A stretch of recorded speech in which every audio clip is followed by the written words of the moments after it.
Après la 11e édition au Sénégal, le Forum international des femmes entreprenantes et dynamiques pose ses valises pour sa 12e édition à Brazzaville, capitale de la République du Congo.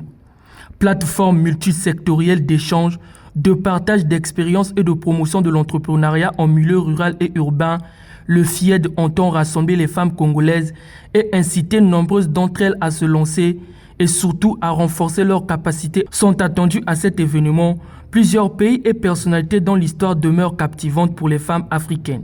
Le FIED, le Forum international des femmes entreprenantes et dynamiques, est toute une histoire. Cette histoire a commencé grâce à une jeune femme africaine qui a eu la vision, comme elle le dit, que Dieu lui a donné un projet. Le projet pour aider l'économie africaine. Elle a commencé dans son pays. Elle a commencé à accompagner, à être aux côtés des femmes agricultrices.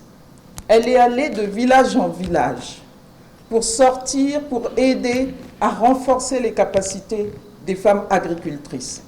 Dans le domaine de la transformation, dans le domaine de l'accompagnement des produits vivriers ou d'autres produits qu'elles ont pu transformer, conserver, stocker et même exporter. Le choix de Brazzaville n'est pas anodin, a rappelé la présidente du FIED qui salue l'implication de tous les acteurs de cette édition. Cette année, nous avons choisi le pays Brazzaville parce que l'Afrique centrale, nous sommes tous en Afrique de l'Ouest, mais on a cherché à contaminer, on voulait contaminer notre consoeur dans les divers pays.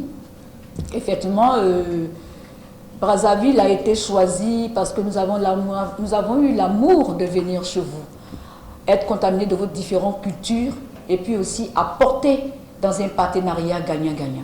Jacqueline Lydia Mikolo, ministre des Petites et Moyennes Entreprises et de l'Artisanat, a quant à elle vanté les mérites du FIED qui participe à la volonté des pouvoirs publics.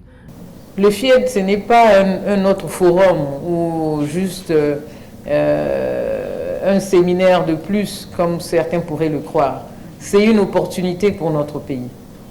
Nous l'avons dit, cela participe à la volonté de notre pays de ne pas être en reste à l'orée de la ZLECAf, de ne pas être en reste face à la Goa,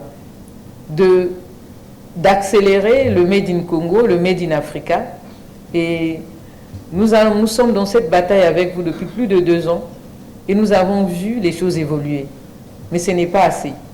Il faut que chaque Congolais, chaque Congolaise qui veut se lancer dans l'entrepreneuriat puisse avoir face à lui, face à elle, pour le cas présent, un interlocuteur, dans les pouvoirs publics certes, mais dans le secteur privé également.